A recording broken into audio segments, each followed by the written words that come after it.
పారిశ్రామిక భూములను మల్టిపుల్ జోన్లోకి మారుస్తూ ప్రభుత్వం తెచ్చినటువంటి హెల్త్ పాలసీపై ఆందోళన వ్యక్తమవుతుంది. ఫ్యాక్టరీలో హానికర రసాయన వ్యర్థాలను దశాబ్దాల పాటు కుమ్మరించినటువంటి భూములను జనావాసాలుగా మారుస్తుండడంపై అభ్యంతరాలు వెలువెత్తుతున్నాయి.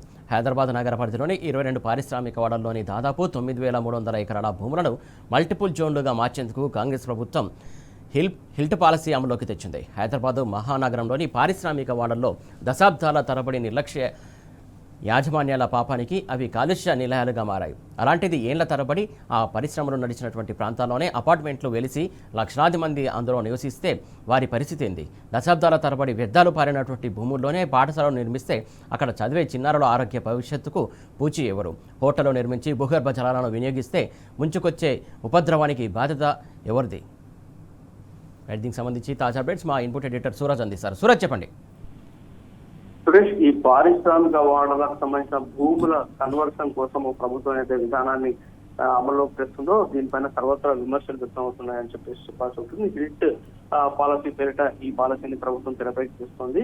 ఇది పూర్తిగా ఏకపక్షంగా తీసుకున్న నిర్ణయంలా కనిపిస్తుందని చెప్పేసి కూడా విమర్శలు వెలువెత్తున్న పరిస్థితి అయితే చాలా స్పష్టంగా కనిపిస్తుంది. ప్రభుత్వ భూములను అడ్డగోలుగా అమ్మకాన్ని పెట్టడంలో భాగంగానే ఈ నిర్ణయం జరిగిందని చెప్పేసి కూడా విమర్శలు వెలువెత్తున్న విషయం తెలిస్తే కనీసం సంబంధిత శాఖ మంత్రి కూడా తెలియకుండా ఈ నిర్ణయం జరిగింది. ఇందుకు సంబంధించిన సమీక్షలు కానీ సమావేశాలు కానీ ఇక్కడ కూడా సచివాలయంలో జరగలేదని చెప్పేసి వార్త ఏదైతే ఇవాళ వెలుగులోకి వచ్చిందో దీనికి సంబంధించి కూడా పెద్ద ఎత్తున చర్చ జరుగుతుందనే చెప్పాల్సి ఉంటుంది. కేవలం టీజీఐసి ఒక రిపోర్టు సబ్మిట్ చేస్తే ఆ రిపోర్ట్ ఆధారంగా ఈ భూముల అమ్మకానికి సంబంధించిన విధానపరమైన నిర్ణయాన్ని కేబినెట్ ఆమోదించిందని చెప్పేసి కేబినెట్ నోట్ వచ్చేంత వరకు కూడా మంత్రివర్గ సమావేశం ముందుకు కేబినెట్ నోట్ వచ్చేంత వరకు కూడా ఈ మంత్రుల వరకు కూడా ఇందుకు సంబంధించిన నిర్ణయం తెలియదని ఇది పెద్ద ఎత్తున దుమారం రేపుతున్న పరిస్థితి చాలా స్పష్టంగా కనిపిస్తున్నాయి. మరోవైపు ఫ్యాక్టరీలు హానికర రసాయన వ్యర్థాలను దశాబ్దాల పాటు కుమ్మరించిన భూములను జనావాసాలుగా మార్చడం పైన కూడా అభ్యంతరాలు వ్యక్తం అవుతున్న పరిస్థితి కనిపిస్తుంది. దీంట్లో ముఖ్యమంత్రి ఇందుకు సంబంధించిన వ్యక్తులకు సంబంధించిన ప్రమేయాన్ని కూడా చాలా మంది కూడా అంచనా వేస్తున్న పరిస్థితి కనిపిస్తుంది. రిజిస్ట్రేషన్ విలువలో కేవలం 30% మాత్రమే భూములు బదలాయించడాన్ని బీఆర్ఎస్ బీజేపీ పార్టీలు తప్పుపడుతున్న విషయం తెలుస్తుంది. ప్రైవేట్ వ్యక్తులకు లబ్ధి చేకూర్చేందుకే ప్రభుత్వ ఖజానాకు భారీగా కన్నం పెట్టే ప్రయత్నాలు జరుగుతున్నాయని చెప్పేసి కూడా ఆరోపణలు వ్యక్తమవుతున్న పరిస్థితి కనిపిస్తుంది. హెల్త్ పాలసీ ప్రకారము పారిశ్రామిక ప్రాంతాల్లో ఇప్పటికే ప్రైవేటైజ్ చేద్దామనుకున్న ఈ వ్యవహారంలో పారిశ్రామిక ప్రాంతాల్లో ఇప్పటికే భూగర్భ జలాలు పూర్తిగా అడగంటిపోయాయి. గాలి కలుషితంగా మారిన పరిస్థితి ఉంది. భూమి వినియోగ మార్పిడితో ఎదురయ్యే పెను సవాళ్ల పైన ప్రభుత్వానికి అంచనా లేకుండా వ్యవహరిస్తుంది. పర్యావరణ ప్రభావ అసెస్మెంట్ చేయకుండా నిర్ణయం తీసుకున్నారు. దశాబ్దాలుగా పారిశ్రామిక వ్యర్థాలతో కలుషితమైపోయిన భూగర్భ జలాలను ఎలా శుద్ధి చేస్తారనే దానికి సంబంధించిన ప్రశ్నలు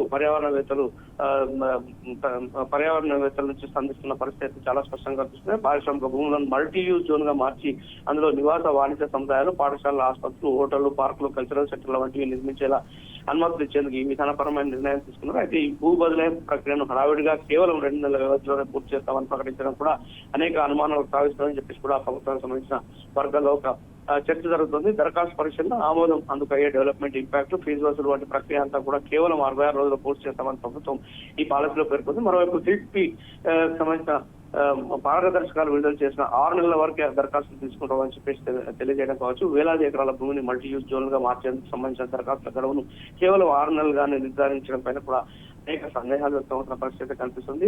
ఈ 7 ఏళ్ల క్రితం ఏర్పాటైన పారిశ్రామిక వాడల్లో కొన్ని పరిశ్రమలు మూతపడగా మరికొన్ని పరిశ్రమలు అనధికారికంగా చేతులు మారాయి. కొన్ని చోట్ల ప్రభుత్వం ఇచ్చిన లీజు గడువు కూడా ముగుస్తున్న సమాచారం తెరపైకి వస్తుంది. ఈ అంశాలపైన లోతుగా కసరత్తు చేయకుండానే పాలసీని తెచ్చి భూ బదలాయింపులకు పూనుకోవడం వెనుక కొందరు ప్రభుత్వ పెద్దల హస్తం ఉందని చెప్పేసి ఇండైరెక్ట్ గా కూడా ముఖ్యమంత్రి ఆయన సోదరులపైన ఆరోపణలు వ్యక్తం అవుతున్న పరిస్థితి కనిపిస్తుంది. బడా రియల్టర్ల హస్తం కూడా ఎంతో ఉందని చెప్పేసి కూడా ఒక ఆరోపణ వినిపిస్తున్న తరుణంలో పెద్ద ఎత్తున విమర్శలు అయితే వస్తున్నాయి. సురేష్,